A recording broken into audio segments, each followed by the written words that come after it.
નમસ્કાર, આપ સૌનું સ્વાગત છે. ચાલો, આજે આપણે સાથે મળીને અખંડ જ્યોતિના માર્ચ 1952ના અંકમાં ઊંડા ઉતરીએ અને એ શાશ્વત જ્ઞાનને શોધીએ. સાચું કહું તો આજના આ ભાગદોડ અને કોલાહલના સમયમાં આ જ્ઞાન કદાચ આપણને અંદરની શાંતિનો રસ્તો બતાવી શકે છે. વિચારો કે આટલા બધા ઘોંઘાટ અને સંઘર્ષની વચ્ચે સાચી ટકી રહે એવી શાંતિ ક્યાં મળે? આ સવાલ છે ને એ કંઈ નવો નથી. એ આજે આપણા બધાના મનમાં ક્યાંક ને ક્યાંક પડઘાય છે. ભલે પછી એ દુનિયાભરનો તણાવ હોય કે આપણા પોતાના મનની અંદરની લડાઈ, આપણે બધા શાંતિ જ તો શોધી રહ્યા છીએ. અને બસ આ જ શોધ આપણા આજના ચિંતનનો મુખ્ય વિષય છે. તો આપણી આ યાત્રા કઈ રીતે આગળ વધશે? સૌથી પહેલાં આપણે જોઈશું કે આખી દુનિયા કઈ રીતે શાંતિ શોધી રહી છે. પછી આપણી અંદર રહેલા માર્ગદર્શનને કેવી રીતે જાગૃત કરવું એ સમજીશું. ત્યાર પછી એક અડગ માર્ગ પર આગળ વધીશું, સમર્પણની શક્તિને ઓળખીશું અને છેલ્લે જ્ઞાનના એ પ્રકાશને અપનાવીશું. તો ચાલો શરૂઆત કરીએ આપણા પહેલા મુદ્દાથી. વિશ્વ શાંતિની જે શોધ છે એને આપણે જરા ઊંડાણથી સમજીએ કે એની શરૂઆત ક્યાંથી થાય છે. જુઓ, સામાન્ય રીતે આપણે વિશ્વ શાંતિને રાજકારણ સાથે જોડીએ છીએ, પણ અહીં જે વાત કરવામાં આવી છે એ કંઈક અલગ જ છે. અહીં કહેવાયું છે કે આ કોઈ રાજકીય મુદ્દો નથી, પણ એક આધ્યાત્મિક સવાલ છે. અને આ સફર શરૂ થાય છે એક પ્રશ્નથી: આપણી અંદર જે એક ખાલીપાની, એક ઉણપની લાગણી છે, એને કેવી રીતે પૂરી કરવી? ખરું ને? જ્યાં સુધી અંદરથી આ ખાલીપું નહીં ભરાય ત્યાં સુધી બહાર શાંતિ ક્યાંથી આવશે? તો સવાલ એ થાય કે આ અંદરના ખાલીપાનો જવાબ મળશે ક્યાંથી? રસપ્રદ વાત એ છે કે આ પ્રાચીન જ્ઞાન આપણને કહે છે કે આપણે જવાબ ખોટી જગ્યાએ શોધી રહ્યા છીએ. જવાબ બહાર ક્યાંય નથી, એ તો આપણી પોતાની અંદર જ છુપાયેલો છે. ચાલો એને જરા વધુ સમજીએ. આ જે અંદરનો અવાજ છે એને કહેવાય છે અંતઃપ્રેરણા. આ કોઈ સામાન્ય વિચાર નથી હો. આ તો મનના ઘોંઘાટથી એકદમ અલગ, આપણા આત્માનો એક શાંત અને સ્પષ્ટ અવાજ છે. એ જ છે જે આપણને સાચી દિશા બતાવે છે જ્યારે આપણે રસ્તો ભૂલી જઈએ. પણ સવાલ એ છે કે આ અવાજ સાંભળવો કઈ રીતે? એના માટે થોડા પગલાં છે. સૌથી પહેલાં તો બહારના વિક્ષેપોને શાંત પાડવા પડે, એકદમ સ્થિરતા લાવવી પડે. પછી આત્મનિરીક્ષણ કરવું પડે, એટલે કે પોતાની અંદર ડોક્યું કરવું પડે. ધીમે ધીમે સૂક્ષ્મ અવાજને ઓળખતા શીખવું પડે. અને જ્યારે એ અવાજ સંભળાય ત્યારે એના પર પૂરો વિશ્વાસ મૂકીને આગળ વધવું પડે. ચાલો હવે માની લઈએ કે આપણને અંદરથી દિશા મળવા લાગી. તો પછી શું? પછી આપણી જે આખી યાત્રા છે એ કઈ રીતે બદલાય છે? એ આપણને એક એવા રસ્તા પર લઈ જાય છે જે અડગ છે, સ્થિર છે. જુઓ આ સુંદર પંક્તિ: રૂકે કભી નહીં ચરણ, એટલે કે પગ ક્યારે અટકવા ન જોઈએ. આ કેટલી ઊંડી વાત છે! અહીંયા વાત ઝડપથી દોડવાની નથી, પણ સતત ચાલતા રહેવાની છે. દ્રઢતા અને સ્થિરતા એ જ મુખ્ય છે. આ જે અડગ માર્ગની વાત છે ને, એનો મતલબ એ નથી કે કોઈ એક દિવસ બહુ મોટું કામ કરી લેવું. ના, એનો અર્થ છે નાના નાના પણ સતત પગલાં ભરતા રહેવું. એક પ્રતિબદ્ધતા સાથે રોજ થોડુંક આગળ વધવું.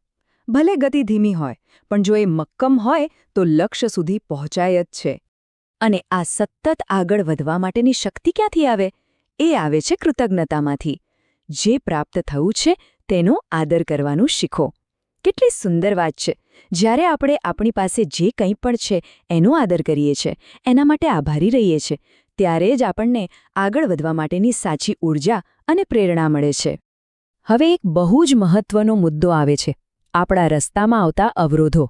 આપણે શું માનીએ છીએ કે અવરોધો બહાર છે, બીજા લોકો છે, પરિસ્થિતિઓ છે. જેમ કે એક સવાલ પૂછાયો છે: શું સ્ત્રી બ્રહ્મચર્યમાં બાધક છે? પણ આધ્યાત્મિક સત્ય શું છે? સત્ય એ છે કે સાચા અવરોધો તો આપણી અંદર જ છે. આપણું કાબુ બહારનું મન, આપણી અધૂરી ઈચ્છાઓ, આત્મનિયંત્રણનો અભાવ, આ જ અસલી અવરોધો છે.